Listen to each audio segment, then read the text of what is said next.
अस्सलाम वालेकुम and welcome to कैमटेक। आज हम बहुत ही इंपॉर्टेंट टॉपिक स्टार्ट करने जा रहे हैं जो बायो इन्फॉर्मेटिक्स और मॉलिक्यूलर बायोलॉजी में बैकबोन की हैसियत रखता है। इस वीडियो का टाइटल है things you should know before making a phylogenetic analysis. Phylogenetic analysis सिर्फ एक ट्री ड्रा करने का नाम नहीं है, बल्कि ये एक कम्प्लेक्स कंसेप्चुअल प्रोसेस है जिसके लिए आपको प्रॉपर कंसेप्चुअल क्लैरिटी की ज़रूरत होती है। इस प्रेजेंटेशन में हम सीक्वेंस सिलेक्शन से लेकर ट्री इंटरप्रिटेशन तक तमाम स्टेजेस को डिस्कस करेंगे ताकि आपका डेटा लॉजिकली रेलेवेंट और एक्यूरेट रिजल्ट्स प्रोवाइड करे। फाइलोजेनेटिक ट्री कंस्ट्रक्ट करने से पहले ये समझना जरूरी है कि हम एवोल्यूशनरी बायोलॉजी और कंप्यूटेशनल बायोलॉजी के इंटरसेक्शन पर काम कर रहे हैं। इस जर्नी में हम मॉलिक्यूलर मार्कर्स का यूज करते हैं ताकि स्पीसीज के दरमियान एवोल्यूशनरी रिलेशनशिप्स को ट्रेस किया जा सके। अक्सर स्टूडेंट्स डायरेक्टली सॉफ्टवेयर यूज करना शुरू कर देते हैं, लेकिन इस प्रेजेंटेशन का मकसद आपको वो फंडामेंटल सिखाना है जो रिजल्ट्स की रिलायबिलिटी को इंक्रीज करते हैं। हम देखेंगे कि कैसे एक सही सीक्वेंस की सिलेक्शन आपके पूरे एनालिसिस को चेंज कर सकती है और इंटरप्रिटेशन के वक्त किन एरर से बचना लाजमी है। एज अ रिसर्चर और अ स्टूडेंट आपको ये पता होना चाहिए कि फाइलोजेनेटिक एनालिसिस एक मल्टी स्टेप पाइपलाइन है। इस प्रेजेंटेशन में हम उन्हीं क्रूशियल पॉइंट्स का ओवरव्यू लेंगे जो आपको एक प्रोफेशनल वर्कफ्लो डिज़ाइन करने में मदद देंगे। अगर आप इन बेसिस को इग्नोर करेंगे तो आपका ट्री टेक्निकली तो बन जाएगा, लेकिन वो एवोल्यूशनरी ट्रुथ को रिप्रेजेंट नहीं करेगा। So let's dive into the world of molecular phylogenetics और देखते हैं कि वो कौन सी जरूरी बातें हैं जो बायोइन्फॉर्मेटिशियन को पता होनी चाहिए। इस स्लाइड में हम फाइलोजेनेटिक्स ट्री की बेसिक एनाटॉमी और उसके कोर कंपोनेंट्स को डिटेल में समझेंगे। जब हम बायोइन्फॉर्मेटिक्स में कोई एक ट्री कंस्ट्रक्ट करते हैं तो उसकी हर लाइन और हर पॉइंट का एक स्पेसिफिक साइंटिफिक मतलब होता है। सबसे पहले बेस पर देखें तो आपको रूट नज़र आएगी जो रिप्रेजेंट करती है उस कॉमन एंसेस्टर को जहां से पूरी लिनिएज स्टार्ट हुई। फिर हम देखते हैं नोड्स को जो कि ब्रांचिंग पॉइंट्स हैं और इंडिकेट करते हैं कि यहाँ से डाइवर्सिफिकेशन स्टार्ट हुई। इसमें हमारे पास इंटरनल नोड्स होते हैं, ये और ये इंटरनल नोड्स होते हैं जो कि एंसेस्टर को शो करते हैं, और टर्मिनल नोड्स होते हैं जो कि करंट टैक्सा या ऑर्गेनिज्म को रिप्रेजेंट करते हैं। ट्री की स्ट्रक्चर में ये ब्रांचेस का रोल बहुत क्रिटिकल होता है। ये एवोल्यूशनरी पाथ को शो करती हैं।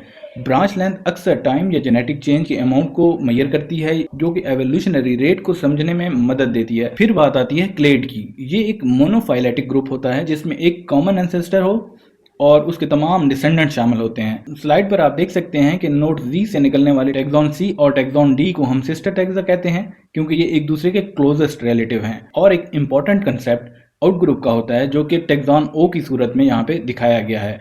आउट ग्रुप को हम हमेशा इसलिए शामिल करते हैं ताकि हम अपने इन ग्रुप यानी मेन स्टडी ग्रुप की एवोल्यूशनरी हिस्ट्री को स्केल कर सकें और रूट की पोजीशन को करेक्टली डिटरमिन कर सकें। इन टेक्निकल कंपोनेंट्स को सही तरीके से इंटरप्रेट करना ही बायोइन्फॉर्मेटिक एनालिसिस की बुनियाद है, क्योंकि अगर आप कंपोनेंट्स को सही से नहीं समझेंगे तो आप एवोल्यूशनरी रिलेशनशिप्स का गलत कंक्लूजन निकाल सकते हैं।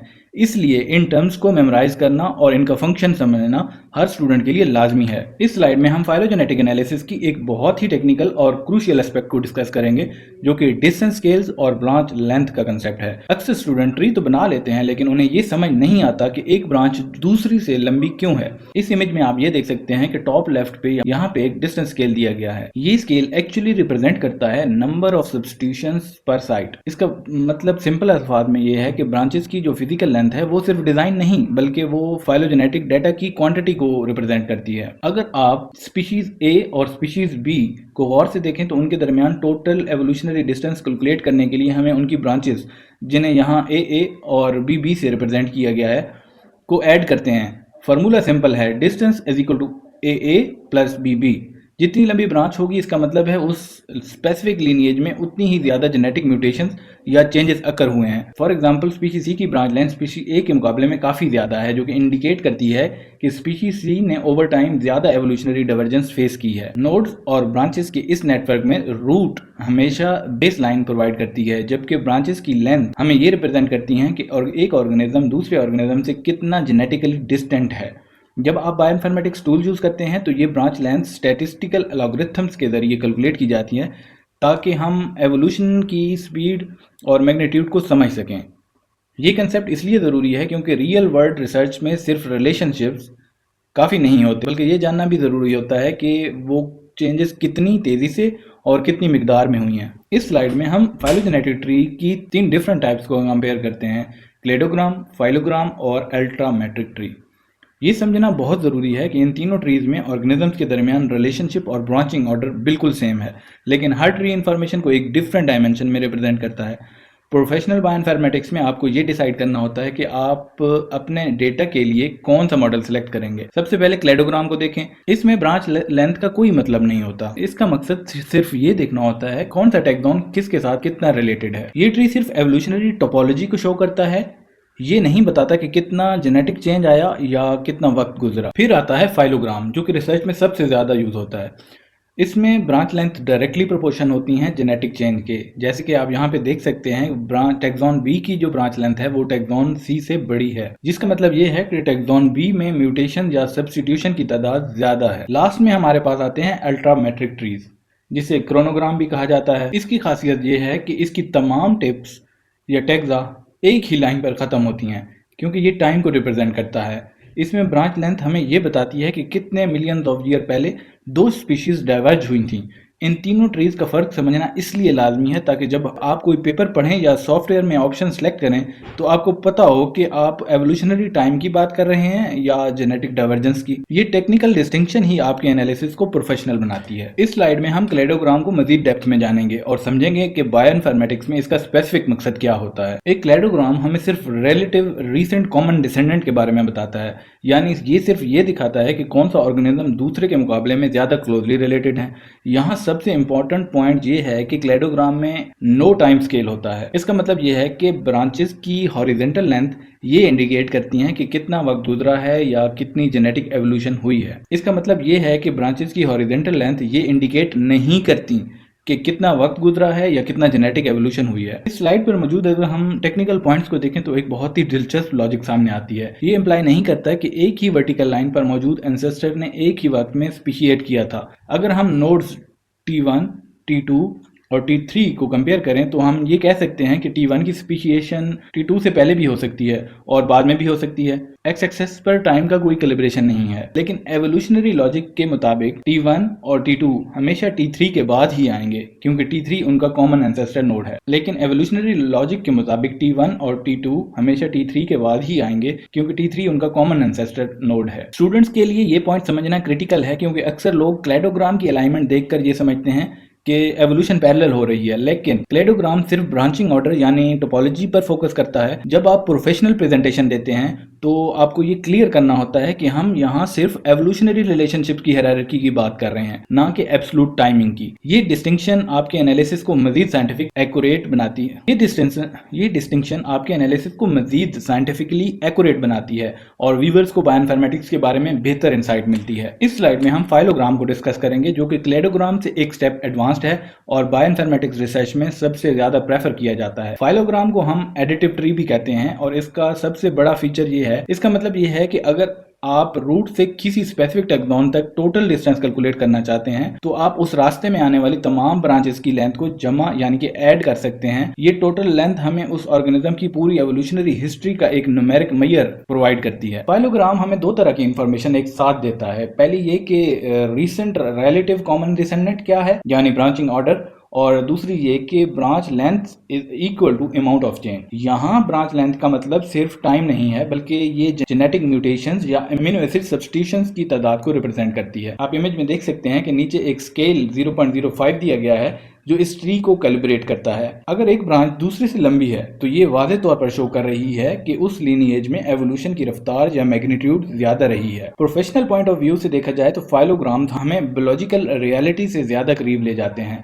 क्लेडोग्राम सिर्फ ये बताता है कि कौन किसका रिश्तेदार है, लेकिन फाइलोग्राम ये भी बताता है कि वो रिश्तेदार एक दूसरे से कितने मुख्तलिफ हो चुके हैं। स्टूडेंट्स को ये कंसेप्ट ज़हनशीन कर लेना चाहिए कि फाइलोग्राम में हॉरिजॉन्टल लाइंस की लेंथ बहुत मैटर करती है। जब आप कंप्यूटेशनल टूल्स यूज करते हैं तो ये एडिटिव प्रॉपर्टी ही रिसर्च पेपर्स में जेनेटिक डाइवर्सिटी और डाइवर्जेंस को एक्सप्लेन करने के लिए यूज की जाती है। इस स्लाइड में हम फाइलोजेनेटिक ट्रीज की तीसरी और इंतहाई अहम टाइप जो कि अल्ट्रामेट्रिक ट्रीज हैं, जिसे लीनियराइज्ड ट्री भी कहा जाता है। इस ट्री की सबसे बड़ी पहचान ये है कि इसकी तमाम टिप्स यानी ऑर्गेनिजम्स रूट से इक्वली डिस्टेंस पर मौजूद होती हैं। इसका मतलब ये है कि अगर आप रूट से किसी भी टिप का डिस्टेंस मेजर करते हैं तो वो बराबर होगा। ऐसा इस वजह से होता है क्योंकि यहाँ एक्स एक्सिस जेनेटिक चेंज को नहीं बल्कि टाइम को रिप्रेजेंट कर रहा है। अल्ट्रामेट्रिक ट्रीज का मेन फंक्शन ये है कि हम इसके जरिए डाइवर्जेंस टाइम को कैलकुलेट कर सकते हैं। स्लाइड पर आप देख सकते हैं कि नीचे एक टाइम स्केल दिया गया है जो वक्त को इंडिकेट करता है या टाइम को इंडिकेट करता है। इस मॉडल में हम ये एज्यूम करते हैं कि मॉलिक्यूलर क्लॉक्स कांस्टेंट हैं, जिसकी वजह से amount of change can be scaled to time. जब आप बायोइन्फॉर्मेटिक्स टूल में मॉलिक्यूलर क्लॉक्स टेक्निक यूज करते हैं तो आप ये पता लगा सकते हैं कि दो स्पीशीज एग्जैक्ट कितने साल पहले एक दूसरे से अलग हुई थी। एजुकेशनल पॉइंट ऑफ व्यू से ये स्लाइड ये क्लियर करती है कि अल्ट्रामेट्रिक ट्रीज हमें एवोल्यूशन की क्रोनोलॉजी बताता है। अगर आप एवोल्यूशनरी हिस्ट्री को एक टाइम लाइन पर देखना चाहते हैं तो ये ट्रीज सबसे बेस्ट ऑप्शन है। स्टूडेंट्स को ये बात याद रखनी चाहिए कि अगरचे ब्रांच लेंथ यहाँ बराबर नजर नहीं आती, लेकिन ये एक्चुअल जेनेटिक चेंज को नहीं बल्कि सिर्फ गुजरे हुए वक्त को रिप्रेजेंट करती हैं। ये टूल प्लेनेटोलॉजी और मॉलिक्यूलर डेटिंग में इंतहाई प्रोफेशनल तरीके से इस्तेमाल किया जाता है ताकि एवोल्यूशनरी इवेंट्स की एक्यूरेट टाइमिंग का अंदाजा लगाया जा सके। इस स्लाइड में हम फाइलोजेनेटिक एनालिसिस के सबसे क्रिटिकल और कंप्यूटेशनल एस्पेक्ट को डिस्कस करेंगे, जो कि है computational methods for finding optimal trees. जब हमारे पास मल्टीपल सीक्वेंसेस होते हैं तो उनसे हजारों मुमकिन ट्री बन सकते हैं। एक रिसर्चर के लिए चैलेंज ये होता है कि वो बेस्ट या ऑप्टिमल ट्री कैसे फाइंड करे। इस मकसद के लिए हम दो मेन तरह के एल्गोरिथम्स यूज करते हैं, एग्जैक्ट एल्गोरिथम्स और ह्यूरिस्टिक एल्गोरिथम्स। एग्जैक्ट एल्गोरिथम्स वो होते हैं जो गारंटी देते हैं कि वो आपको आपके डाटा के लिए बेस्ट पॉसिबल ट्री ढूंढ कर देंगे। इसमें पहला मेथड एग्जॉस्टिव सर्च है। ये हर मुमकिन अनरूटेड ट्री को एवेलुएट करता है और उनमें से बेस्ट स्कोर वाले ट्रीज को सिलेक्ट करता है। लेकिन इसमें मसला ये है कि अगर टैग्स की तादाद ज़्यादा हो जाए तो कंप्यूटेशनल पावर बहुत ज़्यादा चाहिए होती है।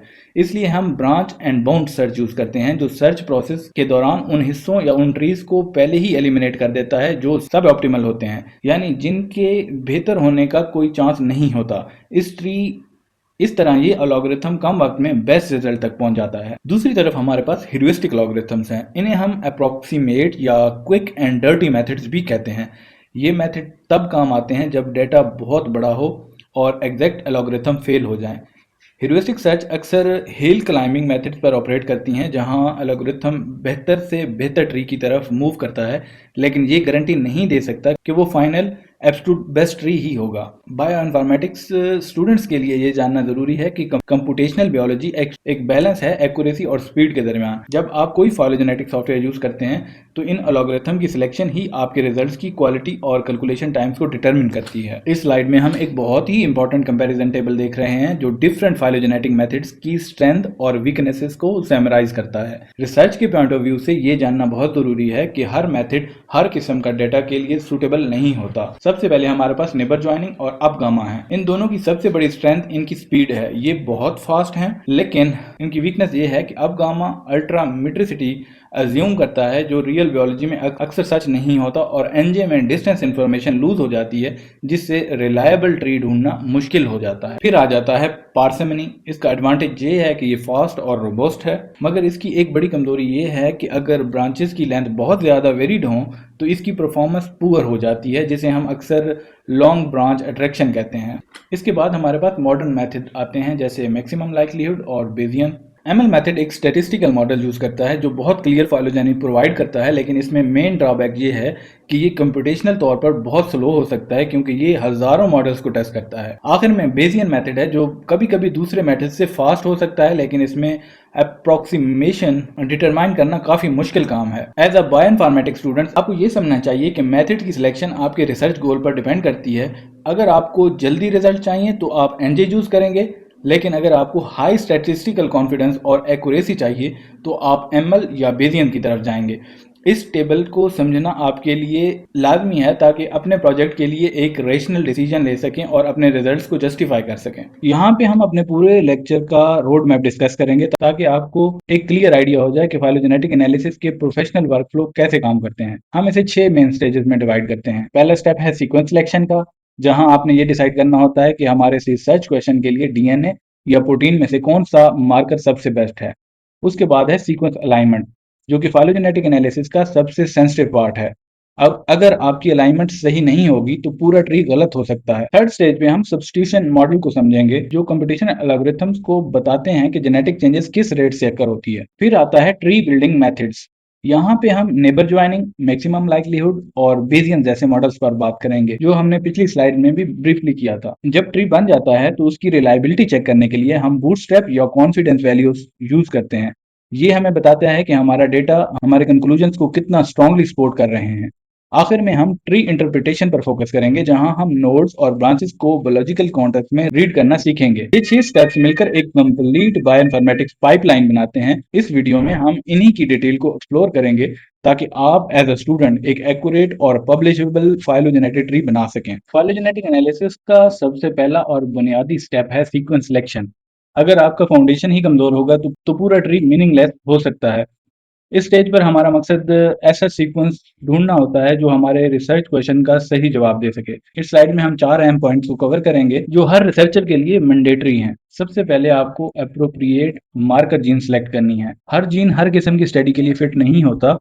अगर आप ब्रॉड एवोल्यूशनरी रिलेशनशिप देख रहे हैं तो आपको 16S राइबोसोमल आरएनए या आरबीसीएल जैसे यूनिवर्सली कंजर्व्ड जीन्स चाहिए जो कि बहुत स्लो इवॉल्व होते हैं। लेकिन अगर आप क्लोजली रिलेटेड स्पीशीज को स्टडी कर रहे हैं तो आपको साइटोक्रोम सी ऑक्सीडेज 1 जैसे तेजी से इवॉल्व होने वाले मार्कर जीन सेलेक्ट करने पड़ेंगे ताकि आपको वाजे वेरिएशंस मिल सकें। दूसरा क्रिटिकल पॉइंट आपका इंक्लूड एंड आउट ग्रुप है। आउट ग्रुप के बगैर आपका ट्री अनरूटेड रहता है, जिसका मतलब है कि आपको ये पता नहीं चलेगा कि एवोल्यूशनरी डायरेक्शन क्या है और कौन सा ऑर्गेनिज्म पुराना है। आउट ग्रुप आपके स्टडी ग्रुप के बाहर का एक ऐसा टैक्सॉन होता है जो रूट एस्टेब्लिश करने में मदद देता है। तीसरा स्टेप टैक्सोनमिक सैम्पलिंग डेंसिटी का है। अक्सर स्टूडेंट्स बहुत कम सीक्वेंसेस यूज करते हैं जिससे ब्रांच लेंथ इन्फ्लेट हो जाती है और लॉन्ग ब्रांच अट्रैक्शन जैसा एरर पैदा होता है। ये एरर फाइलोजेनेटिक एनालिसिस का दुश्मन है क्योंकि ये अनरिलेटेड स्पीशीज को सिर्फ इसलिए एक साथ देखता है क्योंकि उनमें म्यूटेशन ज्यादा होती हैं। इसलिए सैम्पलिंग हमेशा डेंस और रिप्रेजेंटेटिव होनी चाहिए। आखिर में सीक्वेंस क्वालिटी एंड कंप्लीटनेस है। एनजीबीआई या ईएमबीएल जैसे डेटासेट से सीक्वेंसेस डाउनलोड करते वक्त हमेशा उनकी लेंथ और अथेंटिसिटी चेक करें।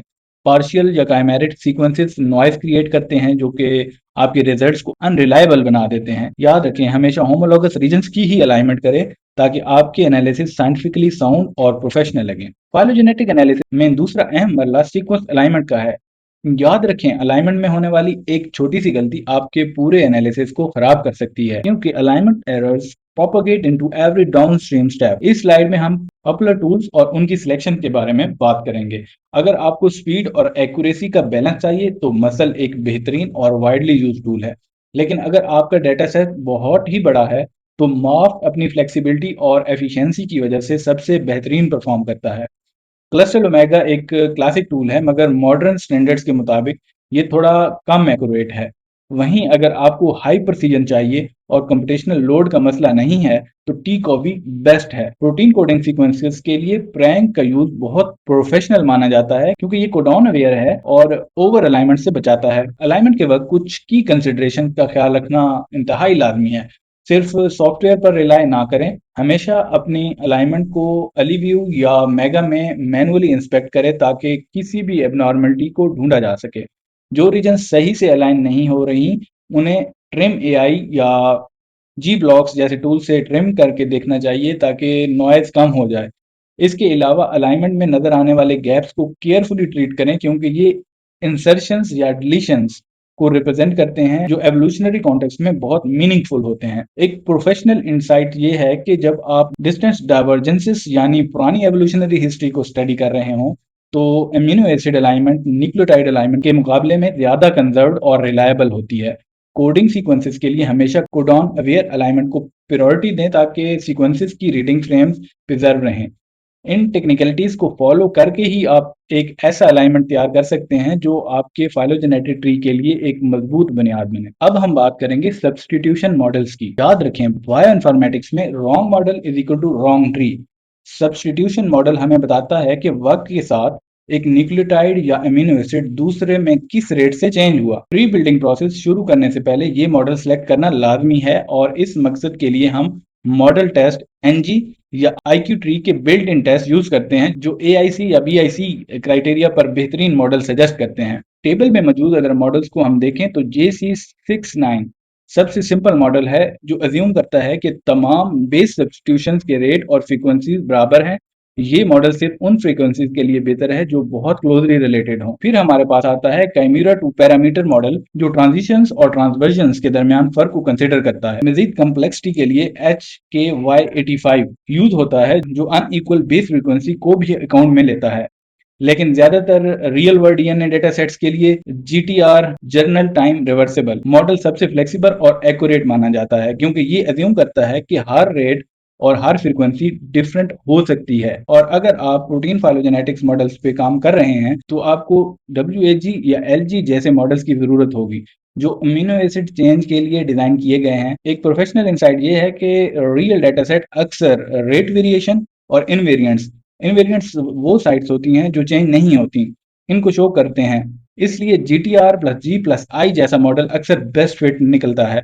एज ए रिसर्चर आपको कभी भी ब्लाइंड सिलेक्शन नहीं करनी चाहिए। हमेशा स्टैटिस्टिकल टेस्टिंग के जरिए मॉडल सेलेक्ट करें ताकि आपके एवोल्यूशनरी कंक्लूजन्स मैथमेटिकली साउंड हों और आपका ट्री लॉजिकली रियलिटी को रिप्रेजेंट करे। इस स्लाइड में हम अपने पाइपलाइन के सबसे कोर स्टेप यानी ट्री बिल्डिंग मेथड्स को कंपेयर करेंगे। हर मेथड के अपने अजम्पशंस, स्पीड और एक्यूरेसी ट्रेड ऑफ्स होते हैं। इसलिए सही मेथड की सिलेक्शन आपके पूरे रिसर्च प्रोजेक्ट की क्वालिटी को डिफाइन करती है। सबसे पहले नेबर जॉइनिंग आ जाते हैं, जो कि एक डिस्टेंस बेस्ड मेथड है। इसकी सबसे बड़ी खूबी इसकी एक्सट्रीम स्पीड है, जो इसे बड़े डेटा सेट्स और क्विक स्क्रीनिंग के लिए आइडियल बनाती है। लेकिन ये एज्यूम करता है कि मॉलिक्यूलर क्लॉक्स कांस्टेंट हैं, जिसकी वजह से इसकी एक्यूरेसी थोड़ी कम होती है। फिर आता है मैक्सिमम पार्सिमनी, जो कि मॉर्फोलॉजिकल डेटा या कम टैक्सा के लिए बेहतर है। मैक्सिमम पार्सिमनी का लॉजिक ये है कि वो ट्री ढूंढा जाए जिसमें फ्यूएस्ट एवोल्यूशनरी चेंजेस हों। ये मेथड सिंपल तो है मगर कंप्यूटेशनली इंटेंसिव हो जाता है अगर टैक्सा की तादाद ज्यादा हो जाए। अगला मेथड है मैक्सिमम लाइक्लीहुड, जो कि आजकल मॉलिक्यूलर डेटा के लिए स्टैंडर्ड माना जाता है। ये एक प्रोबेबिलिस्टिक अप्रोच है जो एक सब्स्टिट्यूशन मॉडल को यूज करते हुए वो ट्री ढूंढना है जिसके होने की लाइक्लीहुड या प्रोबेबिलिटी सबसे ज्यादा हो। इसकी एक्यूरेसी बहुत हाई है मगर ये कैलकुलेट होने में काफी वक्त लगाता है। आखिर में हमारे पास बेसियन ट्री आते हैं। ये method macro chain Monte Carlo algorithm use करते हैं और तब सबसे बेस्ट परफॉर्म करता है जब हमारे पास डेटा के बारे में कोई प्रायर नॉलेज मौजूद हो। बेसियन की एक्यूरेसी टॉप टायर है, लेकिन ये स्पीड में काफी स्लो होता है। एज ए स्टूडेंट आपको ये डिसाइड करना है कि आप एक्यूरेसी को प्रायोरिटी देना चाहते हैं या कंप्यूटेशनल स्पीड को। वैसे ज्यादातर मॉडर्न पेपर्स एमएल और बेसियन दोनों के रिजल्ट्स को कंपेयर करते हैं। अब हम समझेंगे फाइलोजेनेटिक ट्री की रिलायबिलिटी और स्टैटिस्टिकल वैलिडेशन को, जो कि बूटस्ट्रैप एंड स्टैटिस्टिकल कॉन्फिडेंस कहलाता है। याद रखें, कंप्यूटर हमेशा एक ट्री बना देगा, लेकिन high bootstrap values don't always mean a correct tree, they reflect data support. इसका मतलब ये है कि बूटस्ट्रैप वैल्यू हमें ये बताती है कि हमारा मौजूदा डेटा उस स्पेसिफिक ब्रांचिंग पैटर्न को कितना ज्यादा सपोर्ट कर रहा है। बूटस्ट्रैप सपोर्ट है क्या? ये एक रीसैम्पलिंग टेक्निक है जहां हम अपनी अलाइनमेंट्स के कॉलम को रैंडमली रीसैम्पल करते हैं और हजारों दफा ट्री दोबारा बनाते हैं। अगर एक क्लेड या एक ग्रुप 100 में से 95 दफा जाहिर होता है तो हम कहते हैं कि इसकी सपोर्ट 95% है, यानी स्ट्रॉन्ग सपोर्ट है। अगर ये वैल्यू 70 टू 94 हो तो मॉडरेट है और 70 से कम हो तो वीक सपोर्ट तस्वर की जाती है।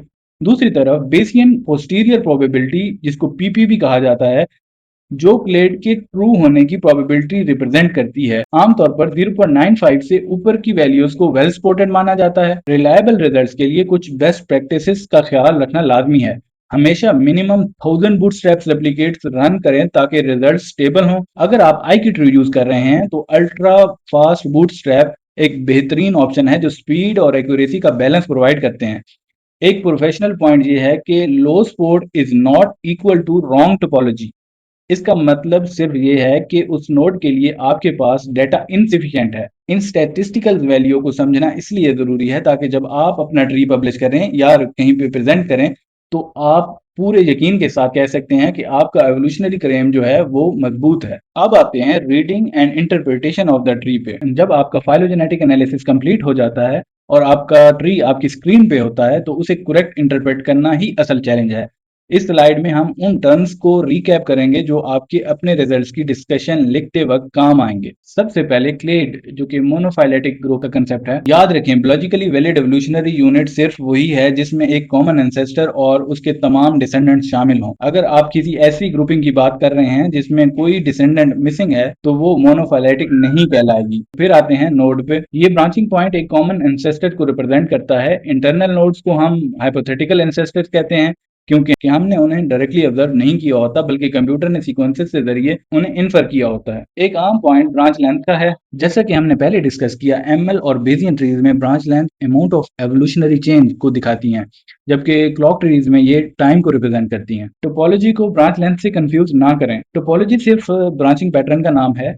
दो ट्रीज की टोपोलॉजी सेम हो सकती है, मगर उनकी ब्रांच लेंथ मुख्तलिफ हो सकती हैं। आखिर में रूटिंग की बात आती है। रूटिंग ही वो फैक्टर है जो एवोल्यूशनरी डायरेक्शन डिटरमाइन करता है। तो अगर हम कहें कि trees are hypothesis not facts, तो गलत नहीं होगा।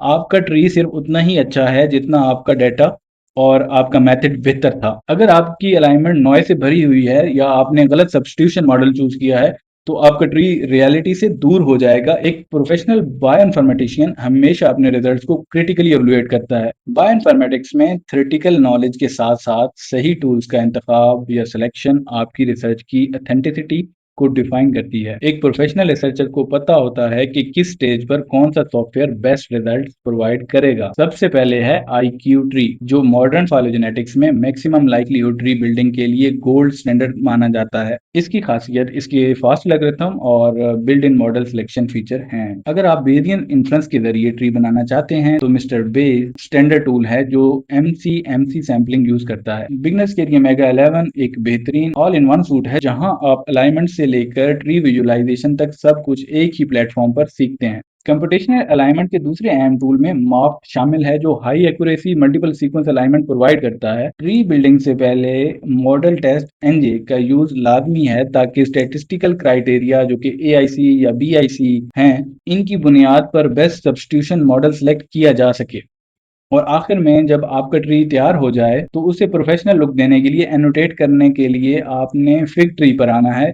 फिग ट्री एक बेहतरीन ग्राफिकल व्यूअर है। इन टूल्स का सही इस्तेमाल ना सिर्फ आपका वक्त बचाएगा, बल्कि आपके रिजल्ट्स को इंटरनेशनल स्टैंडर्ड्स के मुताबिक पब्लिश या रेडी करेगा। फाइलोजेनेटिक एनालिसिस एक कम्प्लेक्स प्रोसेस है, लेकिन कुछ अहम बातों का ख्याल रखकर आप एक प्रोफेशनल और एक्यूरेट ट्री बना सकते हैं। ये समरी आपको एनालिसिस शुरू करने से पहले पूरी तैयारी में मदद देगी। फाइलोजेनेटिक एनालिसिस एक टेक्निकल फील्ड है, जहां छोटी सी भी गलती आपके पूरे ट्री के रिजल्ट्स को बदल सकती है। प्रोफेशनल रिजल्ट्स के लिए इन कॉमन मिस्टेक्स से बचना और उनके सही सोल्यूशन को अपनाना जरूरी है। तो पहली गलती है skipping model selection. Tree building से पहले हमेशा मॉडल टेस्ट एनजे या IQ ट्री में टेस्ट रन करें, ताकि बेस्ट सब्स्टिट्यूशन मॉडल मिल सके। फिर आता है यूजिंग पुअरली अलाइंड और अनचेक्ड सीक्वेंसेस। अगर आपकी अलाइनमेंट पुअर है, तो वो भी आपके ट्री के ऊपर असरअंदाज होगी। इसके लिए भी आपने ट्रिमिंग करनी होती है, तो उसके लिए भी टूल ऑलरेडी आपको बता दिए गए हैं। उसके बाद आता है no out group included. Tree को रूट करने और एवोल्यूशनरी डायरेक्शन देने के लिए एक नॉन आउट ग्रुप शामिल करें, अदरवाइज आपके ट्री का कोई मतलब नहीं होगा। फिर आता है इनसिफिशिएंट बूटस्ट्रैप रेप्लिकेट्स। हमेशा 1000 रेप्लिकेट्स रन करें या IQ ट्री में अल्ट्रा फास्ट बूटस्ट्रैप यूज करें, अदरवाइज आपके ट्री की रिलायबिलिटी कमजोर होगी। फिर है हमारे पास over interpreting poorly spotted nodes. जिन नोड्स की बूटस्ट्रैप वैल्यू 70% से कम है, उन्हें अनसर्टन समझें और उन पर मजबूत कंक्लूजन ना बनाएं। उसके बाद है confusing branch length with support. याद रखें कि लंबी ब्रांच सिर्फ चेंज को दिखाती हैं, टोपोलॉजी की सर्टेनिटी या रिलायबिलिटी को नहीं। इस पूरे लेक्चर का खुलासा ये है कि एक एक्यूरेट ट्री बनाने के लिए आपको step by step professional pipeline को फॉलो करना होता है, जिसमें सबसे पहला मरला सीक्वेंस सिलेक्शन का है। इस स्टेज पर जरूरी है कि आप सही मार्कर जीन चूज करें और हमेशा एक आउट ग्रुप शामिल करें, ताकि ट्री को डायरेक्शन मिल सके। इसके बाद सीक्वेंस अलाइनमेंट का मल्ला आता है, जहां माफ्ट या मसल जैसे टूल्स का इस्तेमाल किया जाता है। हमेशा याद रखें कि अलाइनमेंट में होने वाली छोटी सी गलती डाउन स्ट्रीम स्टेप्स में बढ़ जाती है, इसलिए मैनुअल इंस्पेक्शन करना जरूरी होता है। ट्री बिल्डिंग शुरू करने से पहले सब्स्टिट्यूशन मॉडल्स की टेस्टिंग इंतहाई जरूरी है, ताकि स्टैटिस्टिकल क्राइटेरिया जिसे AIC या BIC की बुनियाद पर बेहतरीन मैथमेटिकल मॉडल सेलेक्ट कर सकें। जब ट्री बनाने की बारी आए, तो आपको स्पीड और एक्यूरेसी के दरमियान बैलेंस ढूंढना होता है। जहां नेबर जॉइनिंग, जो कि NJ है, फास्ट रिजल्ट देता है, वहीं मैक्सिमम लाइक्लीहुड और बेसियन मेथड ज्यादा रिलायबल और एक्यूरेट माने जाते हैं। एक प्रोफेशनल रिसर्चर हमेशा 1000 बूटस्ट्रैप वैल्यूज रेप्लिकेट रन करता है, ताकि नोड्स की स्टैटिस्टिकल रिलायबिलिटी का पता चल सके। आखिर में ट्री इंटरप्रिटेशन के वक्त नोड्स, क्लेड्स और ब्रांच लेंथ को लॉजिकल कॉन्टेक्स्ट में पढ़ना चाहिए, क्योंकि एक फाइलोजेनेटिक ट्री हमेशा एक हाइपोथेसिस होता है और आपके डाटा की क्वालिटी पर डिपेंड करता है। इन तमाम स्टेप्स और आईक्यू ट्री या मिस्टर बेस जैसे टूल्स के सही इस्तेमाल से ही एक पब्लिशेबल और साइंटिफिकली साउंड ट्री बनाया जा सकता है। आखिर में मैं इस बात पर जोर देना चाहूंगा कि फाइलोजेनेटिक एनालिसिस सिर्फ एक कंप्यूटर सॉफ्टवेयर रन करने का नाम नहीं है, बल्कि ये एवोल्यूशनरी हिस्ट्री को समझने की एक साइंटिफिक कोशिश है। जैसा कि हमने देखा कि आपका ट्री सिर्फ उतना ही ट्रस्टेबल है कि जितनी मेहनत आपने उसके हर मरले सीक्वेंस सिलेक्शन से लेकर स्टैटिस्टिकल वैलिडेशन तक इस फुल प्रोसेस में की है। हमेशा अपनी प्री एनालिसिस चेकलिस्ट को ध्यान में रखें ताकि आप कॉमन मिस्टेक से बच सकें और ऐसे रिजल्ट्स हासिल करें जो साइंटिफिकली साउंड हों। उम्मीद है कि ये सेशन आपके लिए फाइलोजेनेटिक ट्री बिल्डिंग की मजबूत बुनियाद साबित होगा। अगर इस टॉपिक पे आपके कोई भी क्वेश्चन हैं तो आप कमेंट सेक्शन में लिखें, मैं कोशिश करूंगा आपके क्वेश्चंस का रिप्लाई कर सकूं। और मजीद इस तरह के लेक्चर सुनने के लिए लाइक और सब्सक्राइब करें। अल्लाह हाफिज।